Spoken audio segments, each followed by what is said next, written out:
The Halo community has been around for almost 2 decades, and since then has been able to pull off some incredible stuff. Today, we get into the craziest things that fans have ever pulled off in the history of Halo.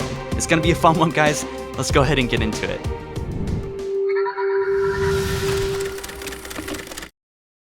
Welcome back, glad to have you. I just wanted to start off with a reminder, guys. I am giving away a 4K Ultra HD Smart TV by January 10th of 2019. That's in 3 months. If you want to participate in that giveaway, just hit the like button on this video, subscribe of course, and visit followergg.com, and you may actually win that TV. And also, if it's not too much to ask, let's try to get to 3,000 likes while we're at it. That would be awesome. I know we can totally do it. All right, let's get into it. At number 10. So, our achievement here isn't a mod, it's not a film, but something a little bit humbling and a little bit bizarre. Posted by YellOfficial on Twitter, for some reason, 80 guys in a school went to the bathroom, all prepared to hum the theme song of Halo. This is a really humbling moment to see so many people gathered together in a rather unique place to share their enthusiasm, ironic or not, for Halo. And if you think this is great, see the girls' perspective outside.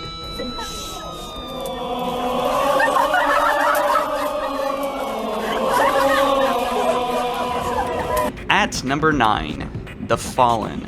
A massive feat of Halo fans was The Fallen, a Halo fan film. Releasing fall 2015, set during the events of Halo 1, a group of Marines and survivors from the crashed Pillar of Autumn cross the ring and face the Covenant. One of the most interesting aspects about all this is that The Fallen was actually created by real American soldiers who wanted to see what Halo looked like from the view of the military. The film includes some really impressive handcrafted props, armor, uniforms, and authentic looking weapons. This project was fully funded by Halo fans alike via Kickstarter and Indiegogo, and the reception is pretty outstanding considering it was a big feat to attempt to start with anyway, right? To make a big Halo featured film. If you want to watch this, look for the link down in the description. Of course, this isn't the only fan film, so credits to anyone that's ever attempted any kind of Halo creation of this magnitude. I mean, even half the size is quite a feat. At number 8. So yeah, it's pretty impossible to not already have heard of Red vs. Blue by now, right? And even though it's so expected for a list like this, you would think I would keep it out. Bear with me here. I won't go into the details, but it started in 2003. The series debuted in Halo 1, but even though it was expected to be a short little thing, it exploded into a 16-season marathon and going, and production just keeps evolving along with the Halo games releases. It is really just a monument to the Halo community and how it's still going, that Halo isn't dead. Number 7. Cosplay has inspired thousands to pick up the craft of making custom weapons, clothes, and armor. Halo cosplay is always super fun to see, but Artem SFX took it to the next level. Artem is a highly skilled team to build extensive props and effects and bring them to life. And when Microsoft approached them about making Chief's armor for promotion, they agreed. Master Chief would visit big events through Europe and America for the upcoming release of Halo 4, and they had actually made Carter for Halo Reach a couple years before that, promotion for 2010's Halo Reach. The suit is made of fiberglass and foam latex, and apparently the suit is actually pretty comfortable. Honorable mentions is literally every other brave soul who spent up to hundreds or thousands of dollars working on a suit related to Halo, but I'll leave it to this guy for unhonorable mentions for trying to sell his suit. This is bullshit. Off of the 3D images from the game itself, got all of the armor plates, fully electronic helmet. Chicks really dig this stuff too, but for this one, 2,000. Yeah, I'm gonna have to pass on that. 2,000 is just way more than I'm gonna pay for it. At number 6, Halo Online.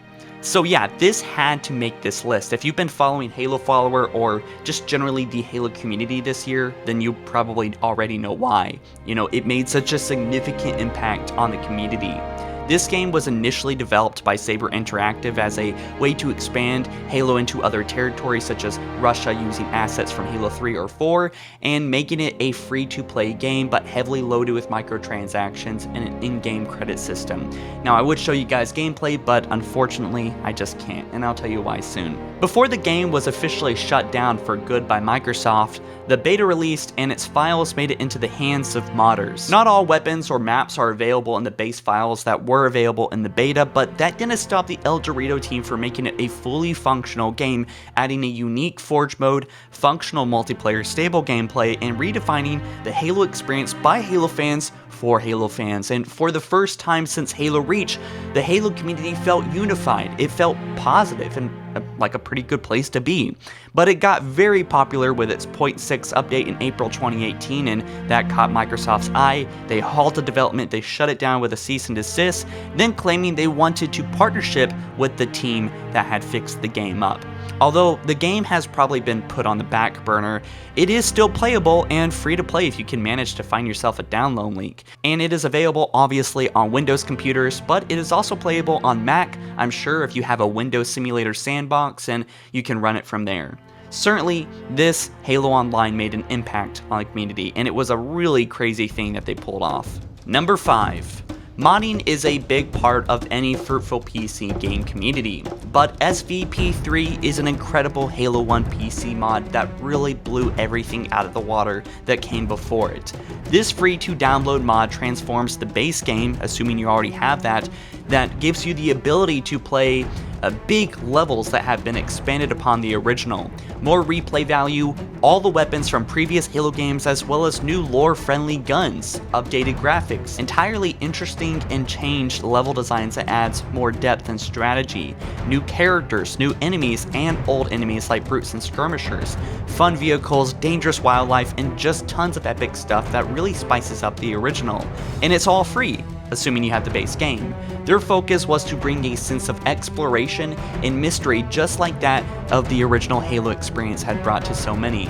And damn, they really impressed us with this one, adding brand new strategy and depth, and somehow making something so familiar feel so new and so fun. Thanks to Masters 1337, they managed to make something truly unique and pull off something really insane. Number 4. Our next crazy thing is a complete overhaul of a base game called Sins of the Solar Empire Rebellion. Now it's called Sins of the Prophets, and it's basically Halo Wars if it had a space mode but with steroids. A whole complex, much more in-depth battle mode in RTS. It is a massive real-time strategy conversion that is based in the Halo universe, and it really is mind-boggling that a group of modders pulled this off and have still updated the game for several years. The base game has very positive ratings and is available on Steam for $40, so if you like RTS games, you're probably going to enjoy the base game as well, and it will probably be very cheap this Steam Winter Holiday sale, which is bound to happen, and this game is bound to go on sale. So while that is a good amount of money, $40, keep in mind that all Halo mods like this one are free to download over on ModDB. So link in the description if you want to go download that. Certainly wait for the sale if you're, low on cash this Christmas. So yeah, good stuff. Number 3. While some like to mod based off existing assets like models and textures and scripts, others like to start from freaking scratch. And this group actually did it. The fan-made, free-to-play PC Halo game named Installation 01, you may have heard of it. It took hundreds of thousands of Halo fans this year by surprise when officially announced. Now there are dozens of big reasons why this game is awesome, but for starters, they're focusing on Halo 2 and Halo 3 gameplay, adding elements from Reach and Combat Evolved. From the time of this recording, this game still hasn't released to the public, at least with my knowledge. I haven't played it yet, but rest assured, by October 2018, the game is still in development, and unlike other games in the past, this has not been stopped by Microsoft, that they have given them the green light to continue this, right? So how cool is that? Number 2. One of the most, if not the most ambitious machinimas ever made to date was during the Reach days. Are you surprised? I mean, that seriously was the best game to make machinimas, at least in my opinion, if not Halo 3. But its name was Rise of the Spartans. If you like machinima, like the little films made in theater, and you haven't seen this, holy crap, you are missing out, alright? The 10-hour plus movie has a fantastic story that will keep you hooked the whole way through, while working off Reach's existing plot with the lore. Excellent body actors, voice actors, giving you lots of reasons to care about the characters that you see, mostly interesting dialogue. I won't say it's perfect, but amazing cinematography, amazing battle scenes, great use of soundtracks, by the way, holy damn, and pretty damn good CGI considering it's just a machinima, and clever use of in-game mechanics. The whole series feels inspired to its core, and you damn well know that the creator, Arbiter617, put everything he had telling a fantastic story. It was actually Arbiter617 that helped me use Sony Vegas, and everything he taught me I still remember, so, you know, super hats off to this guy, super experienced and creative. I've had the honor to watch his whole series way back in the day, and while it's not perfect, it's certainly worth checking out. Link down below to see it. At number 1, as promised many years ago, Bryant Haverkamp actually fulfilled his dream, went out and did it after thousands of hours, almost dying a few times apparently, 5.5 years of work. He finally completed a finished, fully functioning Warthog. Holy crap. This really is mind-boggling, okay? When you think about all the technical and mechanical aspects that goes into making a vehicle, all the very specific small and large pieces that you need to construct something like this, it makes sense why it took him a very long time and lots of money to make it. I mean, think about what a fandom would have to do to someone for them to spend a fraction of their actual life, right? 5.5 years dedicated to building a working vehicle from a series. And not only that, from an 80s pickup truck, bare bones. He welded, 3D printed, set up hydraulic systems, entirely different systems that, you know, probably want to see in normal vehicles, custom made tusk from scratch, and lots of measuring.